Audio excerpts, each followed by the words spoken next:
Lottie Lane had spent 3 years believing she understood her marriage, quiet dinners in luxury penthouses, polite smiles at corporate galas, and a husband who always seemed emotionally distant but busy building their future. But nothing prepared her for tonight. Under the glittering chandeliers of the Whitmore Charity Gala, Hunter Lane raised his glass in front of Manhattan's elite and calmly said words that shattered her reality in seconds. My marriage to Lottie was never emotional. It was structural, strategic, necessary for business stability. Then he turned and introduced the woman beside him, Chloe Mercer, his executive assistant, his lover, and the woman who looked at Lottie like she already owned the life she had just destroyed. If you were sitting in Lottie's place, would you stand up and fight for a marriage that just denied your existence in front of everyone? Or would you walk away without looking back? The drive home from the Whitmore Charity Gala felt unreal. Lottie Lane didn't remember putting on her seatbelt. She didn't remember the city lights passing outside the tinted windows of the black car Hunter had already ordered for her. Everything felt like it was happening to someone else, like she was watching a woman who looked like her slowly disappear into a life that no longer recognized her. Hunter sat beside her, silent, calm, scrolling through his phone like nothing had happened, like he hadn't just dismantled their entire marriage in front of Manhattan's most powerful investors. Lottie finally broke the silence, her voice thin. Was any of it real to you? Hunter didn't look up. That depends on what you define as real, he said flatly. Emotion, no. Function, yes. Her chest tightened. Function, not love, not partnership, not even cruelty with feeling behind it. Just function. Lottie turned toward him fully now, searching his face for even a flicker of hesitation, regret, anything human. But Hunter Lane looked exactly like he always did in boardrooms, controlled, efficient, untouchable. You humiliated me, she whispered. He finally looked at her, then eyes cold but tired. You were not humiliated, Lottie. You were informed. The words hit harder than shouting ever could. When the car pulled up to their penthouse in downtown Chicago, Hunter stepped out first, already adjusting his cufflinks, as if resetting himself into his CEO identity. Lottie followed slowly, her legs heavy like gravity had doubled. Inside the penthouse was quiet, expensive, perfect, hollow, and suddenly suffocating. Hunter loosened his tie and walked toward the bar. I have a morning board call, he said. Don't make tonight more emotional than it needs to be. That was when something inside Lottie cracked, not loudly, not dramatically, but quietly, permanently. More emotional, she repeated. You just told an entire room I don't matter in your life. Hunter poured himself a glass of whiskey.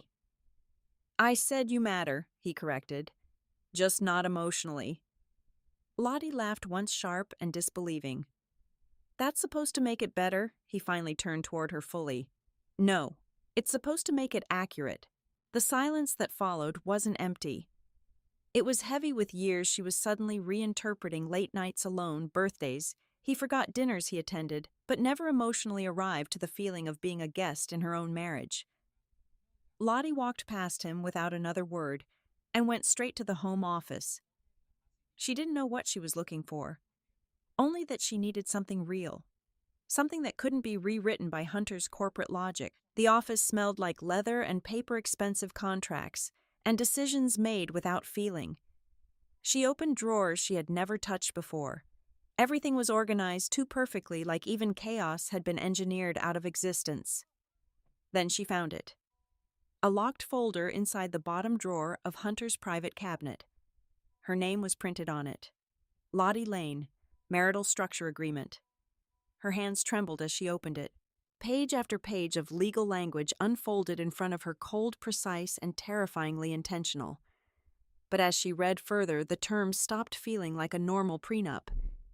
This wasn't protection. It was control. Clause after clause outlined financial dependency structures, voting rights over shared assets, tied to Lane Capital Group restrictions on independent business ventures, and even behavioral clauses disguised as reputation preservation conditions. Her breath became uneven. This wasn't a marriage contract. It was a corporate containment system. She flipped faster, scanning lines that blurred as her vision tightened. If she filed for divorce without mutual approval, she would forfeit access to all shared investment accounts. If she spoke publicly against Lane Capital Group, she would be financially penalized under brand destabilization damages. If she attempted to separate assets unilaterally, she would trigger legal counterclaims tied to fraud protection clauses she didn't even remember signing. Her stomach dropped. "I didn't agree to this," she whispered. But even as she said it, a memory surfaced. A dinner 3 years ago. Hunter had placed a stack of documents in front of her. "I just need your signature here," he had said gently. "It's standard for couples with shared business exposure." She remembered being tired, trusting him, wanting peace more than precision. She remembered signing. Her knees weakened slightly as the realization hit her fully. She hadn't been tricked once. She had been guided, carefully, patiently, legally. A soft vibration broke her trance.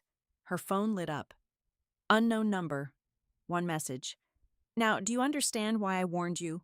Her heart jumped. She knew before she even opened it. Chloe Mercer. Lottie stared at the screen frozen. Another message arrived immediately. "He didn't marry you, Lottie. He integrated you." The word integrated made her feel sick. Before she could respond, the phone vibrated again. A third message, this time with an attachment. Encrypted file. Title: Lane Capital Internal Risk Log. Hunter Lane. Lane Personal Operations. Her thumb hovered over it. Every instinct told her not to open it. Every emotion told her she had already crossed a point of no return. She tapped. A series of documents loaded financial trails offshore entities, internal emails flagged high confidentiality, and something that made her blood run cold, a list of names, people, assets, and beside them, statuses.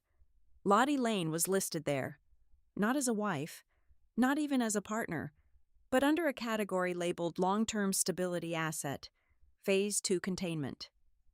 Her breath stopped. The room tilted slightly. Behind her, footsteps entered the office. Slow. Controlled.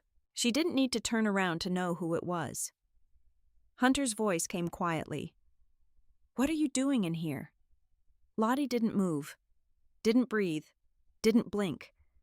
Because suddenly she wasn't just reading about her marriage anymore. She was reading about her place in a system designed to own her. And Hunter Lane was standing right behind her. Hunter's reflection appeared in the dark glass of the office windows before Lottie even turned around. "What are you doing in here?" he repeated calmly. Lottie's fingers instinctively closed the laptop screen halfway, but it was already too late. Her pulse thundered in her ears as Hunter stepped closer, slow and unreadable in his tailored charcoal suit. For a terrifying second, she thought he knew everything. But Hunter didn't look angry. That was worse. Anger was emotional. Hunter only became dangerous when he was calm. "I was looking for the insurance paperwork," Lottie lied softly. His eyes lingered on her face. Not the laptop. Her face. Like he was measuring whether she still belonged under his control. "You should have asked Evelyn," he said, referring to the house manager. "You don't need to go through my office. My office, not our office." Lottie noticed the wording now, the subtle ownership hidden inside ordinary sentences. Had he always spoken this way? Hunter stepped closer and gently removed the whiskey glass from her trembling hand. "You're spiraling emotionally," he said. "That makes people reckless." Lottie swallowed hard. "What exactly am I to you, Hunter?" he sighed faintly, almost inconvenienced. "You're asking emotional questions to a structural situation again." Her stomach twisted. "You keep talking about structure, like we're negotiating a merger instead of discussing our marriage." Hunter stared at her for several long seconds. Then he said quietly, "That's because marriages like ours are mergers." The words landed like a slap. Lottie felt suddenly cold all over. 3 years. 3 years of trying harder, loving harder, waiting harder, And the entire time, Hunter had viewed their relationship like a strategic acquisition. "You should get some sleep," he said finally. "You're overwhelmed." Then he walked away. Just like that. No apology. No guilt. No attempt to comfort the woman whose entire reality he had shattered less than 2 hours earlier. Lottie waited until she heard the bedroom door close before opening the laptop again. The encrypted files were still there, and at the bottom of the screen sat a new message from Chloe Mercer. "Meet me tomorrow, 11 a.m., Brooklyn. Don't tell him." Below it was an address. Lottie stared at the message for a long time. Every instinct screamed not to trust the woman who had helped destroy her marriage. But another voice, quieter, sharper, kept whispering something terrifying. She may be the only honest person in this entire nightmare. The cafe was tucked between an old bookstore and a flower shop in Brooklyn Heights. Small, quiet, intimate, the kind of place wealthy people overlooked because nothing inside it tried too hard. Lottie arrived 10 minutes early wearing sunglasses and a cream trench coat despite the cloudy weather. Her nerves had barely settled since the gala. She almost left twice before Chloe arrived. But then the door opened, and there she was. Chloe Mercer looked different in daylight. At the gala, she had looked polished and dangerous in a black designer gown beside Hunter. Here she looked human. Simple beige sweater, hair tied loosely back. No dramatic makeup. No performance. Still beautiful, but tired. Chloe slid into the chair across from Lottie carefully. "You came." Lottie crossed her arms immediately. 5 minutes, she said coldly. "Then I'm leaving." Chloe nodded once. "That's fair." A waitress approached, but neither woman ordered anything. The silence between them felt almost violent. Finally, Lottie leaned forward. How long Chloe didn't pretend not to understand. 18 months. Lottie inhaled sharply despite preparing herself for the answer. 1.5 years. While she had been planning anniversary dinners. While she had defended Hunter to friends. While she had blamed herself for the emotional distance in their marriage. "You knew he was married." "Yes." "And you still did it." Chloe lowered her eyes briefly. "Yes." The honesty somehow hurt more than excuses would have. Lottie laughed bitterly under her breath. "So what now? You expect sympathy?" "No," Chloe said immediately. "I expect you to hate me." "Good. I hated myself too." That caught Lottie off guard. Chloe slowly reached into her bag and pulled out a folder. Not dramatically, not manipulatively, carefully. "I didn't ask you here to justify the affair," Chloe said quietly. "I asked because you're in danger." Lottie almost rolled her eyes. "Danger Hunter isn't some mafia boss." Chloe looked directly at her then. "No," she said softly. "He's worse. Because men like Hunter don't need violence. They build systems." The words unsettled her instantly. Chloe slid the folder across the table. Inside were printed financial records, internal communication logs, and copies of corporate transfers connected to Lane Capital Group. Lottie's pulse quickened as she flipped through them. What is this Hunter's hidden operations? He hides money. He hides everything. Chloe leaned back slightly, exhaustion flickering across her face. "At first I thought I was special," she admitted. "He made me feel seen, chosen, smarter than everyone else in the room." Lottie stayed silent. Then slowly Chloe continued, "I realized he talks to everyone the same way. He studies people, learns what they need emotionally. Then he becomes that thing until they depend on him." Lottie hated how familiar that sounded. "He told me you were cold," Chloe said carefully. "Disconnected. More interested in status than love." Lottie stared at her. "And what did he tell you about yourself?" The question hit Chloe harder than expected. A sad smile touched her lips. "That I was finally valuable." For a moment neither woman spoke. Because beneath the betrayal, beneath the humiliation, there it was. The same wound. Different shape. Same wound. Lottie closed the folder slowly. "You still chose to hurt me." "I know. And you still slept beside my husband. Chloe nodded once, pain visible now. I know. Lottie wanted to scream at her, wanted to throw the folder into her face and walk out, but she couldn't ignore the thing twisting in her chest, because Chloe didn't sound victorious. She sounded broken.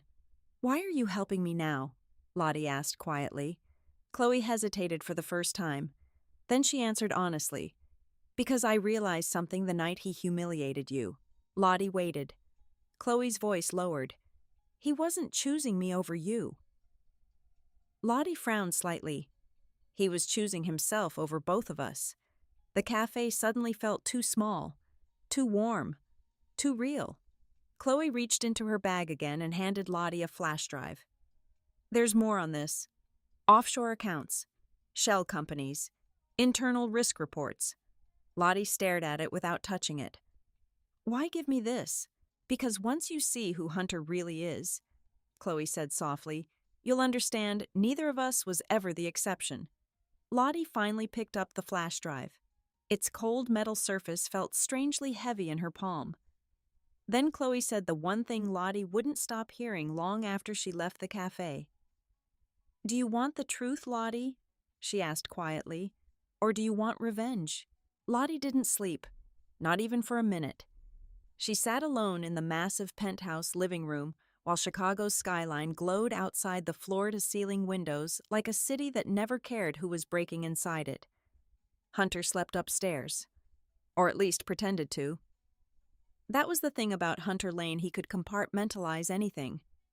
Affairs, lies, people, entire relationships. Everything went into neat emotional boxes labeled by usefulness. Lottie looked down at the flash drive in her hand again. Small, cold, potentially life-destroying. She still hadn't opened the files Chloe gave her. Some part of her feared that once she did, there would be no returning to the version of reality she had lived in before the gala. And yet another part of her already knew the truth. That version was dead anyway. At 6:12 a.m., she quietly left the penthouse. No driver, no assistant, no notification to Hunter. For the first time in years, Lottie Lane disappeared without permission. Rebecca Collins' office occupied the top floor of a sleek glass tower overlooking the Chicago River. She was one of the most feared divorce attorneys in Illinois. Sharp, discreet, devastatingly expensive. And according to old society gossip, Rebecca Collins only took clients she believed had been psychologically trapped. When Lottie arrived, the receptionist immediately recognized her. Mrs. Lane, she said politely, Ms. Collins is expecting you. The word startled her slightly. Expecting Lottie stepped into the office slowly. Rebecca Collins stood near the window in a dark navy suit, silver-streaked hair framing a face that looked both elegant and impossible to manipulate. You came faster than I expected, Rebecca said calmly. Lottie frowned slightly. You knew I'd come. Rebecca gestured toward the chair across from her desk. Hunter Lane's wife showing up alone the morning after a public humiliation scandal. She sat down smoothly. Yes, I assumed eventually survival instincts would kick in. The bluntness almost made Lottie laugh. Almost. She sat carefully. Rebecca studied her for a moment. Do you want emotional comfort? She asked evenly. Or legal honesty? Lottie answered immediately. Honesty. Good, Rebecca said. Because comfort would waste both our time. Lottie swallowed. Rebecca opened a file already sitting on her desk. Again prepared. Again unsettling. I reviewed your marital agreements 3 years ago during filing, Rebecca explained. I advised against signing them. Lottie blinked rapidly. What Rebecca's expression barely changed. You never knew because Hunter requested independent counsel waivers under expedited filing conditions. Legally permissible. Morally questionable. Lottie's stomach turned. He told me it was a standard prenup. Rebecca almost smiled. It is a prenup, she said carefully. In the same way, a prison is technically housing. Silence. Heavy. Humiliating. Rebecca slid several documents toward her. Highlighted clauses covered the pages like hidden traps finally exposed under light. Your marriage agreement isn't designed around divorce, Rebecca explained. It's designed around behavioral containment. The words echoed inside Lottie's chest. Behavioral containment, like she was something dangerous that needed managing. Rebecca continued calmly. Hunter structured financial dependency around your lifestyle assets. Homes, investments, travel accounts, charitable foundations, all tied to Lane Capital operating entities. Lottie stared down at the paperwork. So if I leave, you lose almost immediate access to liquidity, Rebecca finished. Additionally, public accusations against him could trigger breach penalties under reputation protection clauses. Lottie looked up slowly. He planned this. Oh, absolutely. The certainty in Rebecca's voice was terrifying. This wasn't emotional impulsiveness, Rebecca said. Hunter Lane builds systems. That's how men like him maintain control while appearing civilized. Lottie suddenly remembered every moment she had apologized for being too emotional during arguments. Every time Hunter had framed her reactions as instability. Every time she doubted herself because he sounded calmer. God, he hadn't just controlled the marriage. He had controlled the narrative inside her own head. Rebecca folded her hands together. There's something else you should understand. Lottie braced herself. Hunter's agreements are unusually advanced psychologically, which suggests one of two things. What he's either extremely experienced, Rebecca paused slightly, or he's done this before. The room went cold. Lottie felt nausea rise sharply in her throat. Before she could respond, her phone vibrated.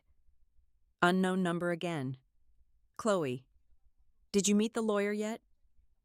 Lottie stared at the message. Rebecca noticed immediately. Chloe Mercer. Lottie looked up startled. You know her, Rebecca leaned back slightly. I know of her. The wording mattered. What does that mean? Rebecca's eyes sharpened. It means Chloe Mercer consulted 3 employment attorneys over the last 8 months regarding contractual coercion tied to Lane Capital. Lottie froze. Coercion, Rebecca nodded.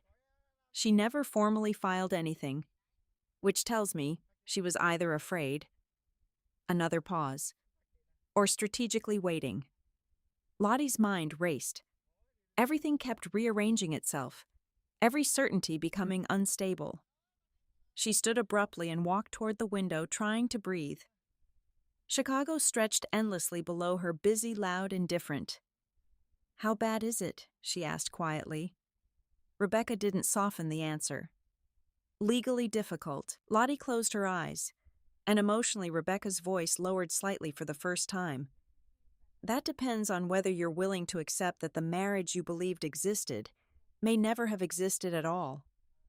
The sentence hit harder than anything else that morning, because betrayal was painful, but grieving something that might never have been real, that was something darker. Lottie left Rebecca's office emotionally numb. Outside, cold winds swept through downtown streets, while black luxury cars moved endlessly through intersections like polished machines. For years, she had believed wealth meant safety. Now it just looked like expensive camouflage. Her phone buzzed again. Another message from Chloe. You understand now, don't you? Lottie stared at the screen for several seconds before finally typing back. Why are you really helping me? The response came almost instantly, because I realized he owns both of us. Lottie's chest tightened. She started walking without direction, heels striking pavement sharply. People brushed past her carrying coffee cups and briefcases, unaware that her entire identity had been dismantled in less than 48 hours. Then another message appeared. Meet me tonight. I'll show you the rest. Lottie should have ignored it. Should have blocked her. Should have hated her. But hatred required clarity. And right now, everything inside Lottie felt fractured. She entered a quiet crosswalk, just as another memory surfaced unexpectedly. Hunter placing his hand gently against the small of her back at their wedding reception.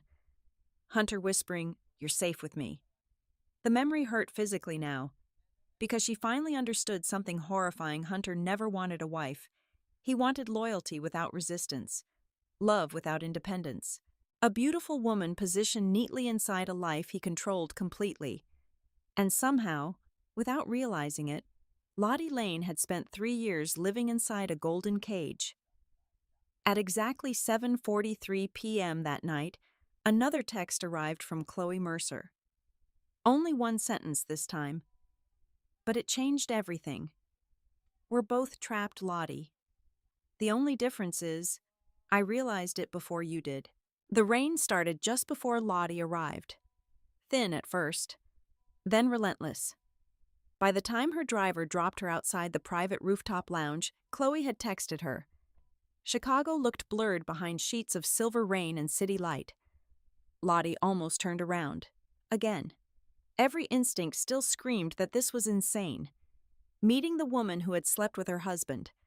Listening to her. Trusting her. But another voice inside Lottie had started growing louder over the last 48 hours.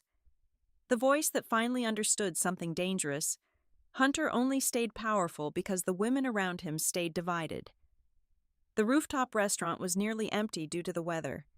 Jazz played softly somewhere in the background, while candlelight flickered against dark marble walls. Chloe sat alone near the windows, waiting. When Lottie approached, Chloe looked up carefully. You came. Don't sound surprised, Lottie replied coldly as she removed her coat. I'm still deciding whether this is the worst decision of my life. Chloe gave a humorless smile. That makes two of us. Lottie sat across from her but didn't touch the menu. You said you'd show me the rest. Chloe nodded slowly and slid a tablet across the table. This is internal Lane Capital Board activity from the last 18 months. Lottie stared suspiciously. How do you have access to this? I used to manage Hunter's executive scheduling and strategic operations. Used to. Chloe looked away briefly. He reassigned most of my clearance 2 weeks ago. Lottie's eyes narrowed slightly. Why? Chloe hesitated. Because he realized I stopped admiring him. That answer lingered strangely between them. Lottie opened the files slowly. Charts, transfers, board communications, hidden acquisitions routed through shell corporations. And then she saw her own name again. Not under family, not under spouse. Under liability management. Her chest tightened immediately. What is this? Chloe leaned forward quietly. You were never emotionally integrated into Hunter's life. You were structurally integrated into his public image. The words felt brutal because they were starting to make sense. Lottie remembered every gala where she had smiled beside him while investors praised their stable marriage. Every magazine profile calling them a power couple.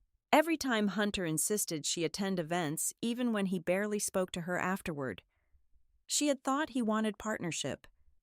But Hunter wanted optics. Why marry me at all? Lottie asked softly. Because you came from old money, Chloe answered honestly.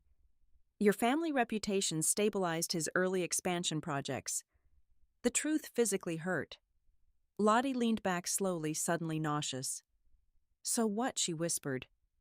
I was branding. Chloe's silence answered for her. Rain hammered harder against the windows. Below them, Chicago traffic moved like rivers of red and white light. Lottie stared out at it numbly. You know the sickest part, she said quietly. Chloe waited. I spent years thinking I wasn't enough for him. Her voice cracked slightly despite her trying to control it. I thought maybe if I became calmer, prettier, less emotional, he'd finally love me correctly. Chloe looked down. He does that to people. Lottie laughed bitterly. No. He destroys people. The words hung heavily between them. For the first time since the gala, Chloe looked genuinely affected. Not defensive, not seductive, ashamed. I know you hate me, Chloe said quietly. I do. You should. Lottie finally looked directly at her. But I'm starting to hate him more. The honesty shocked both of them. Chloe slowly exhaled. That's the first honest thing either of us has said out loud. Silence settled again. Then Chloe opened another file. This, she said carefully, is why I contacted you. Lottie focused on the screen again. A massive merger proposal appeared. Lane Capital acquiring several urban development firms through leveraged restructuring. At first it looked normal. Then she noticed the legal attachments. Her stomach dropped. They're tying my trust fund into this, Chloe nodded grimly. If the merger finalizes, your remaining independent assets become permanently absorbed into Lane Capital Holdings. Lottie stared in disbelief. He's expanding control. Yes, without telling me. Yes. The rage came suddenly this time. Hot, sharp, alive. Lottie stood abruptly from the table. This man has spent 3 years turning my entire life into a contract. Several nearby guests glanced over briefly. Chloe lowered her voice carefully. That's why you need to stay calm. Lottie laughed angrily. Calm? You think I should stay calm? I think Hunter wins when emotions become predictable. That stopped her. Because it sounded exactly like something Hunter would say. Lottie's eyes hardened immediately. You sound just like him. Pain flashed briefly across Chloe's face. I know. For a moment, neither woman moved. Then Lottie grabbed her coat. I can't do this. Lottie, no. Her voice trembled now from exhaustion more than anger. You don't get to suddenly become my ally after helping destroy my marriage. Chloe stood too. I didn't destroy your marriage. Lottie froze. The words were dangerous. What did you say? Chloe's expression tightened painfully. I was part of the betrayal, she admitted. But Hunter destroyed that marriage long before I entered it. Lottie stared at her, and hated that part of her believed it. That was the unbearable thing about truth. Sometimes it arrived through people you never wanted to forgive. Lottie turned and walked toward the elevators without another word. Lottie, Chloe called after her softly. She stopped, but didn't turn around. You can hate me forever, Chloe said. But if you try fighting Hunter alone, he will bury you legally, emotionally, financially. The elevator doors opened. Lottie stepped inside. Then Chloe said one final thing before the doors closed. I'm not asking for friendship, she said quietly. I'm asking for survival. 3 days passed. 3 unbearable days. Hunter behaved almost normally again, which somehow felt more disturbing than cruelty. He sent flowers to the penthouse, asked if she'd attend an investor dinner next week, discussed market projections over breakfast like their marriage hadn't detonated publicly. The emotional whiplash became suffocating. Lottie barely slept. And underneath everything, one terrifying realization kept growing stronger. Rebecca Collins was right. Hunter's power didn't come from money alone. It came from structure. Every road out of the marriage seemed designed to collapse back into him. On the 4th night, Lottie sat alone in the dark penthouse kitchen reviewing the merger documents Chloe had shown her. And finally, she saw it clearly. Hunter wasn't planning for divorce. He was planning permanent ownership. Her phone buzzed again. Chloe. No message this time. Just a single attachment. Internal board voting schedules, confidential executive authorizations, and one note beneath it. You asked why I'm helping you. Another message followed.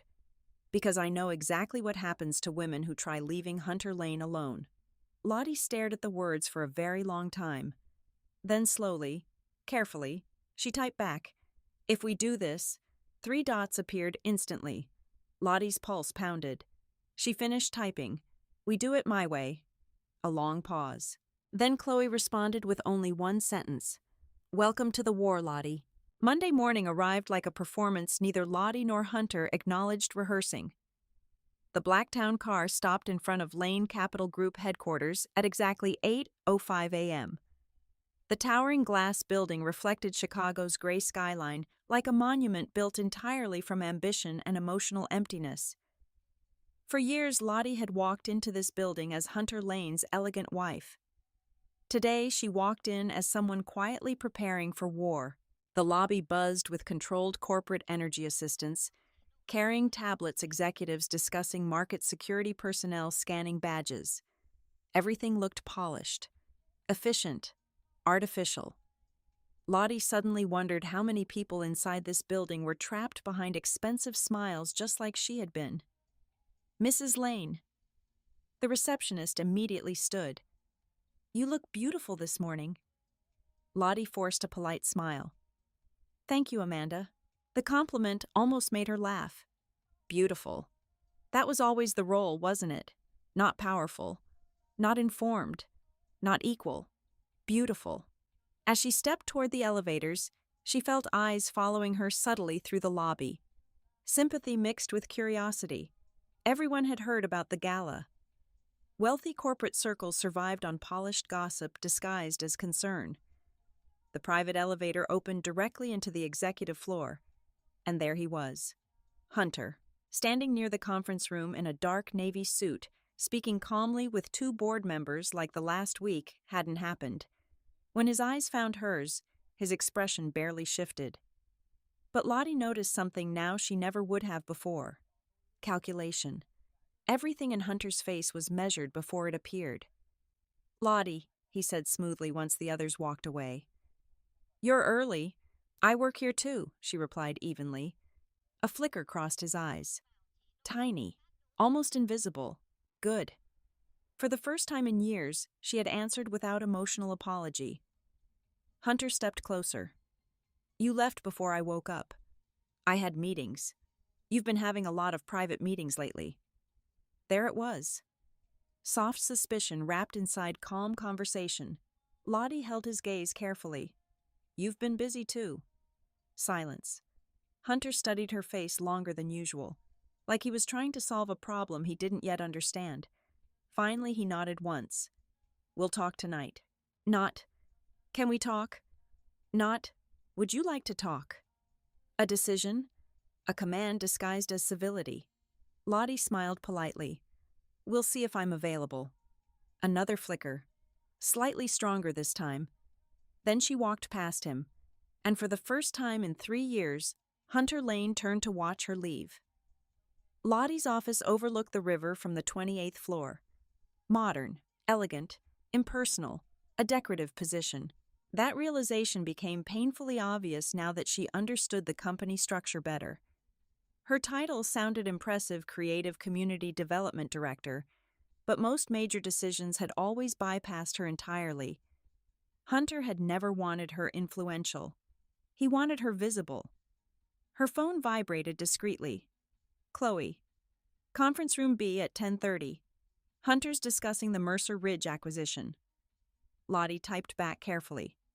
How are you still accessing schedules? The response came quickly. Because men like Hunter underestimate women after they stop sleeping with them. Lottie hated how much she almost smiled at that. At 10:28, she entered conference room B, carrying a notebook and calm expression. 6 executives sat around the table already. Hunter looked mildly surprised. Lottie, he said slowly, this is a financial restructuring meeting. I know, she replied as she sat down. The Mercer Ridge project impacts community zoning development. That falls under my department. Several executives exchanged subtle glances. Lottie noticed immediately. Before, she would have shrunk under that discomfort. Today, she held eye contact. Hunter remained silent for a second too long before finally nodding. Of course. The meeting began. Numbers, acquisitions, projected expansion zones. But now that Lottie understood how Hunter operated, she heard something beneath every conversation. Control. Every proposal increased dependency. Every partnership absorbed leverage. Every contract tightened ownership. Halfway through the presentation, Lottie noticed something. One of the shell corporations Chloe had shown her appeared inside a merger slide under a slightly altered name. Hunter caught her staring. Their eyes locked briefly. And suddenly, Lottie understood something terrifying. Hunter wasn't just intelligent. He was used to nobody questioning him. That was why he remained calm all the time. Because power had never required explanation. Any concerns? Hunter asked the room smoothly. Everyone stayed quiet. Lottie spoke anyway. Yes. The room shifted instantly. Hunter's expression remained composed, but his fingers tightened slightly around his pen. The acquisition structure seems unusually layered, Lottie said carefully.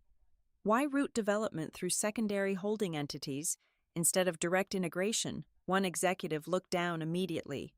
Another adjusted his tie nervously. Interesting. Hunter smiled faintly. Tax efficiency. Is that the official explanation? Lottie asked calmly. Or the honest one? Silence. Pure silence. Hunter's eyes settled fully on her now. Cold, focused, dangerously attentive. But Lottie no longer looked away first. Finally, Hunter leaned back in his chair. We'll discuss structural details privately later. Translation, stop talking. But something unexpected happened inside Lottie then. For years, she would have obeyed instantly. Today, she realized she wasn't afraid of embarrassing him anymore, and that changed everything.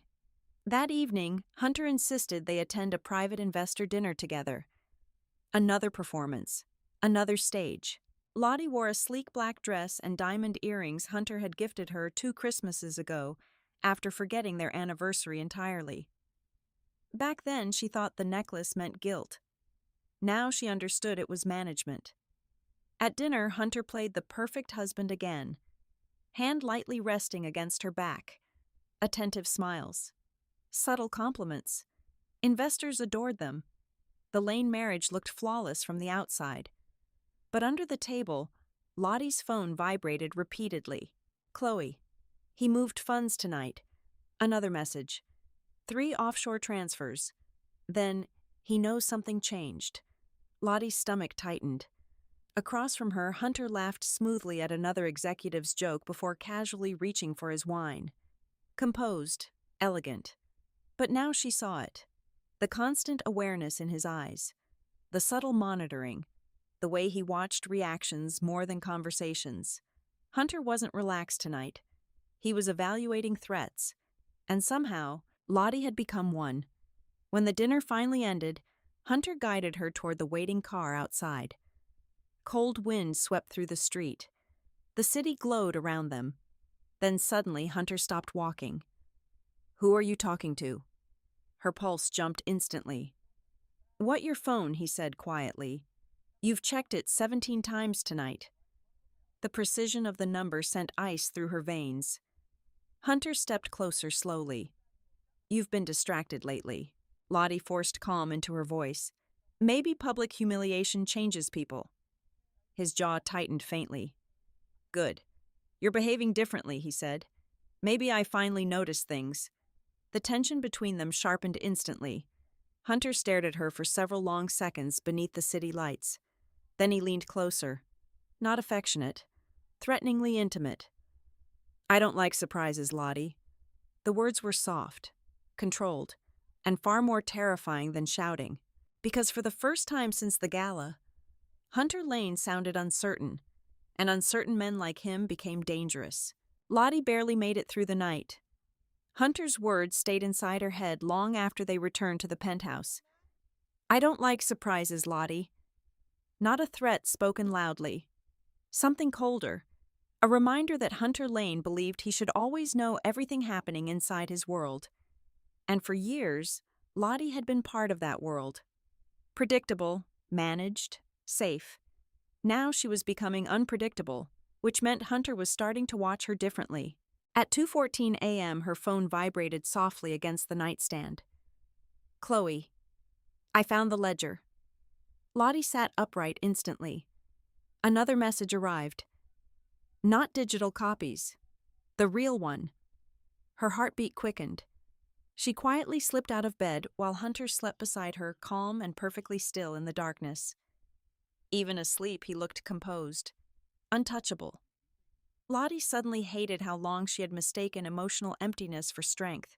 She walked into the bathroom and locked the door before replying. What exactly did you find? 3 dots appeared. Then, enough to destroy him. The storage unit sat beneath an abandoned commercial property on the south side of Chicago. Rainwater dripped from rusted pipes overhead, while dim fluorescent lights buzzed weakly against concrete walls. Lottie pulled her coat tighter as she followed Chloe through the underground hallway. This place looks like a crime documentary, she muttered. Chloe gave a dry laugh. That's because billion-dollar fraud is usually less glamorous than people think. The tension between them had changed slightly over the last week. Not trust, not friendship, but recognition. They were no longer standing on opposite sides of the same betrayal. Now they were standing inside the wreckage together. Chloe stopped at Unit 117 and unlocked the heavy metal door. Inside sat rows of filing boxes, old hard drives, locked cabinets, and backup servers. Lottie stared. What is all this Hunter's Shadow Accounting Archive? The words echoed heavily. Chloe stepped inside carefully. When federal audits happen, companies usually provide sanitized digital records, but executives like Hunter keep physical redundancies hidden off-grid. Lottie looked around slowly. You're telling me my husband stores illegal financial records in a basement? Chloe turned toward her. I'm telling you, your husband doesn't trust anyone, not even technology. That sounded exactly like him. Lottie moved toward one of the tables covered in documents. Shell corporations, transfer summaries, land acquisition reports. But then something caught her eye. A folder marked Project Orchid. She opened it slowly and froze. Inside were photographs. Her photographs. Public appearances, charity events, board dinners, magazine interviews. Detailed notes attached beneath each image. Emotional influence rating high. Public trust response strong. Marriage stability. Optics maintained. Lottie's stomach twisted violently. She evaluated me, she whispered. Chloe looked over and immediately went pale. No, Lottie looked up sharply. You knew about this. No, Chloe said honestly. Not this part. Lottie flipped faster through the pages. More notes, more evaluations, even references to emotional conflict patterns inside their marriage. One line made her feel physically ill. Subject responds effectively to reassurance after controlled emotional withdrawal periods. Her hands started shaking. Hunter had studied her, like data, like behavior, like an experiment. Oh my God. The room suddenly felt too small, too hot, too suffocating. Lottie staggered backward slightly. I need air. Chloe caught her arm gently before she lost balance. Lottie. He analyzed me. Pain cracked through her voice now. Every time I cried, every time I begged him to talk to me. He was studying responses. Chloe's expression darkened with fury. I didn't know it went this far. Lottie laughed bitterly through tears threatening to rise. Of course it did. Men like Hunter don't manipulate accidentally. The sentence lingered, because it was true. Hunter's cruelty had never been impulsive. It was strategic. That somehow hurt even more. Chloe carefully pulled another folder from the cabinet. This is what I came for. Lottie wiped quickly beneath her eyes and focused again. Inside were financial ledgers tied to infrastructure development projects across multiple states. Amounts, transfers, political donations, and hidden offshore rerouting accounts. Even without financial expertise, Lottie could tell something was horribly wrong. These numbers don't match. They're not supposed to, Chloe said quietly. Lottie frowned. What does that mean? Chloe exhaled slowly. It means Lane Capital has been inflating development costs and redirecting federal investment money through offshore holding companies. Lottie stared at her. That's federal fraud. Yes. The word landed heavily. Silence swallowed the room for several seconds. Then Lottie whispered, how much money? Chloe looked down at the ledger. At least $400 million. Lottie felt dizzy. $400 million. Not greed, not ambition, corruption. The kind that destroyed lives while executives drank champagne at charity galas pretending to care about communities. Lottie suddenly remembered Hunter speaking proudly about affordable housing initiatives during interviews. The hypocrisy made her sick. He'll go to prison for this. Chloe's expression tightened. Only if we survive long enough to expose it. Lottie looked up sharply. What does that mean? Chloe hesitated. And for the first time since all this began, she looked afraid. Hunter's been moving aggressively the last few days, she admitted. Internal access restrictions, emergency board scheduling, security audits. He suspects us. Yes. The reality settled coldly into Lottie's chest. This wasn't emotional revenge anymore. This was dangerous. Chloe stepped closer. We need to move carefully now. But Lottie barely heard her, because she was staring down at another page inside the ledger. A list of development locations. One address highlighted in red. She recognized it immediately. Her father's old neighborhood in Cleveland. The place where her family once owned property before economic collapse forced them out years ago. Lottie looked up slowly. He used my family's history in these projects. Chloe followed her gaze. Then her face fell. Oh no. Lottie's voice hardened. He knew how much that neighborhood meant to me. Hunter had listened to her childhood stories, held her hand while she cried about losing that community, promised they'd help rebuild places like it someday. And all along, he had been profiting from them. Something inside Lottie changed then, quietly, permanently. The grief remained. The betrayal remained. But underneath it now, rage finally solidified into clarity. Hunter Lane was not emotionally broken. He was morally empty. And suddenly Lottie no longer cared about saving the marriage. She cared about stopping the man. Chloe watched her carefully. What are you thinking? Lottie closed the ledger slowly, then looked directly at her. If we expose this, her voice stayed calm now, dangerously calm. Everything burns. Chloe held her gaze. Yes. For a long moment, neither woman moved. Rainwater dripped somewhere deep in the underground structure, while fluorescent lights buzzed overhead like distant static. Then Lottie asked the question neither of them had fully confronted yet. And if Hunter realizes we have this before we're ready, Chloe's expression darkened. Then he'll destroy us first. A loud metallic sound echoed suddenly somewhere down the hallway outside. Both women froze instantly. Footsteps. Coming closer. Slow. Measured. Lottie's pulse exploded in her chest. Chloe immediately killed the overhead light. Darkness swallowed the storage room. And outside the metal door, someone stopped walking. The footsteps stopped directly outside the storage room door. Lottie couldn't breathe. Darkness wrapped around both women while the faint hum of broken fluorescent lights echoed through the underground corridor. Chloe grabbed Lottie's wrist instinctively. Stay still. The message passed silently between them. Another metallic sound followed. Keys. Someone was checking nearby units. Lottie's pulse pounded so violently she thought whoever stood outside would hear it through the walls. Then a flashlight beam slid briefly beneath the crack under the door. Paused. Moved on. Neither woman spoke. Neither moved. The footsteps continued slowly down the corridor until finally disappearing into distant echoes. Only then did Chloe exhale shakily. Damn it! Lottie pressed a hand against her chest. Was that him? No. You sure? Yes. Chloe rubbed tiredly at her forehead. Hunter never comes himself.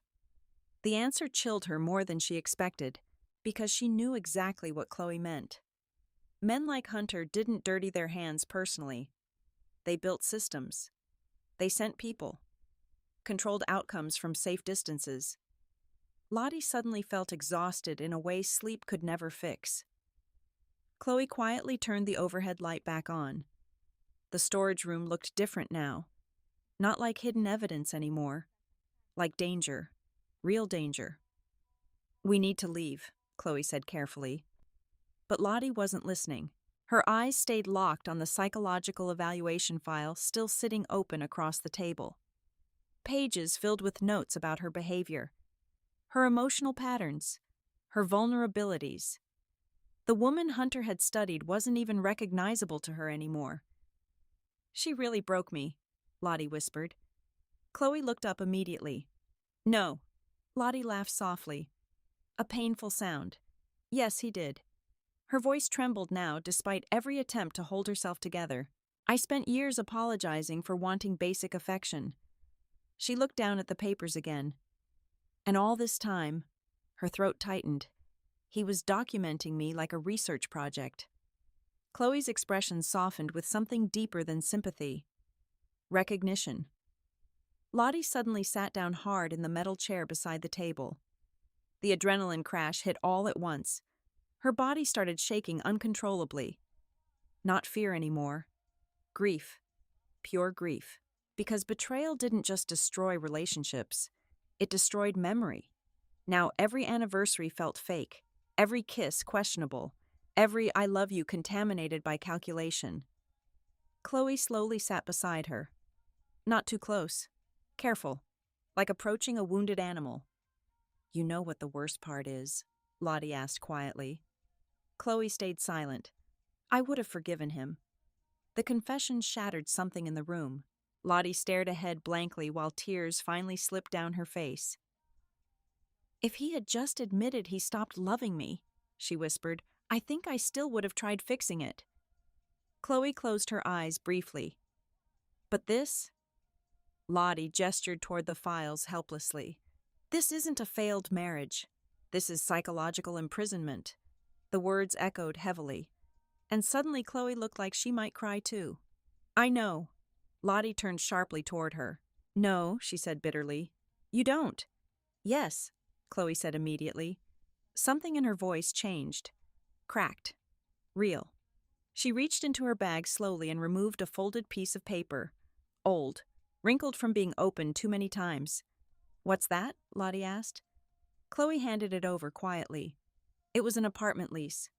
Her name. Hunter's signature. Dated 16 months ago. Lottie frowned. What am I looking at? Chloe swallowed hard. The apartment Hunter moved me into. Lottie stared silently. At first I thought it was romantic, Chloe admitted. Private dinners, gifts, the penthouse overlooking the river. Her voice hollowed slightly. He told me I was different from everyone else. The sentence sounded painfully familiar. Chloe laughed softly at herself. I thought he saw something special in me. Lottie looked down. God. That was exactly how it started for her, too. He paid for everything, Chloe continued. My apartment, my car, my accounts. A pause. Then one day, I tried leaving after an argument. Lottie looked back up. Chloe's eyes had gone distant now. He froze my access to everything in less than 24 hours. Silence. He said emotional instability made me financially irresponsible. Lottie's stomach turned. Chloe laughed bitterly again. That's the thing about Hunter. He doesn't scream. He restructures. The sentence landed brutally because it was true. Hunter weaponized calmness. He used composure like other people used violence. Lottie stared at Chloe differently now. Not as the glamorous mistress from the gala. Not as the woman who stole her husband. But as another person slowly dismantled by the same machine. You loved him, Lottie said quietly. Chloe nodded once. Yes. Why? The question wasn't cruel. It was honest. Chloe stared toward the dim overhead light for a long moment before answering. Because men like Hunter know exactly how to find the emptiest part of you. Lottie felt that sentence physically. Chloe's voice lowered. My father used to tell me I was difficult to love. Pain flickered across her face. And Hunter spent months convincing me he was the first person patient enough to understand me. Lottie closed her eyes briefly. God. Hunter didn't choose weak women. He chose wounded ones. Women already trained to earn love through sacrifice. Suddenly, everything made horrifying sense. Lottie leaned back slowly in the chair. I hate him, she whispered. Chloe looked at her carefully. No, she said softly. Lottie frowned. You don't hate him yet. The words unsettled her. What does that mean? Chloe's expression darkened slightly. It means part of you still wants the version of him you fell in love with to be real. Lottie immediately opened her mouth to deny it, then stopped. Because Chloe was right. That was the most painful part. Even now, even after all this, some small broken part of Lottie still wanted Hunter to walk into a room and finally tell the truth, to finally become human, to finally say I'm sorry. But Hunter Lane didn't apologize. He calculated. And deep down, Lottie knew he probably never loved either of them. The realization hollowed her out completely. Without warning, tears spilled harder now. Years of humiliation, loneliness, self-blame. Everything collapsed at once. I gave him everything, she cried softly. I defended him. I built my whole life around him. Chloe moved closer instinctively. And for the first time since they met, Lottie didn't pull away. You know what he told me once? Chloe asked quietly. Lottie wiped her face silently. He said emotionally loyal women are the easiest people to control. The sentence hit like shattered glass. Lottie stared at her in disbelief. Chloe nodded painfully. That's when I started planning my exit. A long silence followed. Then slowly, carefully, Lottie spoke the truth she had avoided since the gala. What if we can't beat him? Chloe looked directly at her. And for the first time there was no manipulation in her face. Only honesty. Then we make sure he never destroys another woman again. The room fell silent. Outside, distant thunder rolled across Chicago. And somewhere deep inside herself, Lottie felt something shift. Not healing, not peace, but the first fragile spark of self-protection returning after years of emotional starvation. Chloe stood slowly and picked up the ledger files. Then she looked back at Lottie. That's why I know exactly how to destroy him. By the following week, Lane Capital no longer felt like Hunter's kingdom alone. It felt like a battlefield. Lottie noticed the change immediately the moment she stepped onto the executive floor Monday morning. People looked at her differently now. Not with pity anymore, with caution. Because something had shifted in the atmosphere surrounding the Lane marriage. Hunter still maintained his polished public image. He still moved through the building like a man entirely in control. But whispers had started slipping through conference rooms and elevator conversations. People sensed tension. And corporate people were like sharks. The second blood touched the water, everyone noticed. Lottie entered her office carrying coffee and a leather portfolio while trying to appear composed. Inside, a small black envelope sat on her desk. No stamp, no name. Her stomach tightened instantly. She opened it carefully. One sentence inside. Stop digging before he notices how deep you've already gone. No signature, no explanation. But she knew. Hunter. Not direct enough to create evidence. Just psychological enough to destabilize her. Lottie folded the note slowly and slipped it into her bag without reacting. 3 months ago, that message would have terrified her. Now it only confirmed something important. Hunter was nervous. Her phone vibrated. Chloe. Emergency board meeting moved to noon. Another message appeared immediately. Hunter's pushing the merger faster. Lottie's jaw tightened. Of course he was. If the Mercer Ridge merger finalized, Hunter would absorb the last independent financial structures tied to her family inheritance. Permanent containment. Exactly like Chloe warned. At noon sharp, Lottie entered the executive boardroom. The space looked coldly luxurious, glass walls. Dark oak table skylines stretching behind Hunter's seat, like the city itself belonged to him. 10 executives sat around the table already. Hunter sat at the head. Calm. Perfect. Dangerous.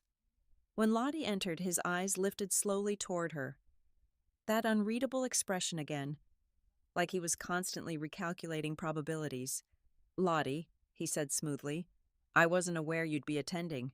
I'm still a board stakeholder through community investment divisions, she replied calmly as she sat down. A few executives shifted uncomfortably. Good. Let them. Hunter gave a polite smile that never touched his eyes. Of course. The meeting began. Financial projections filled the screen behind him while executives discussed expansion plans across Chicago, Cleveland, and Atlanta. But now Lottie understood the hidden language underneath every presentation. Acquisition. Control. Dependency. Hunter spoke beautifully about urban revitalization, but all Lottie heard now was exploitation wrapped in luxury vocabulary. Then he introduced the final phase of the Mercer Ridge merger, and her blood ran cold. Following approval, Hunter explained smoothly all remaining personal trust assets connected to executive family stakeholders will be consolidated into Central Operational Management for efficiency. Lottie stared at the screen. There it was.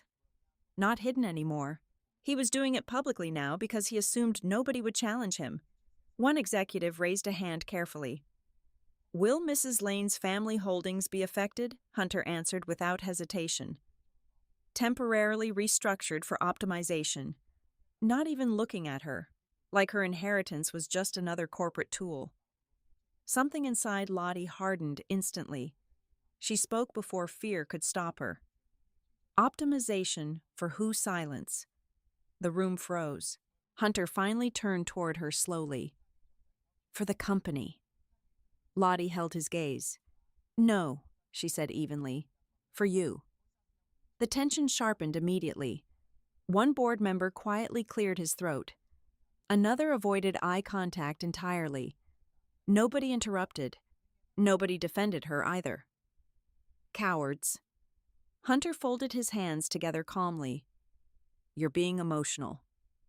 The phrase landed differently now, not because it hurt, because she finally understood it was a tactic, a dismissal strategy. Control through invalidation. Lottie leaned back slightly.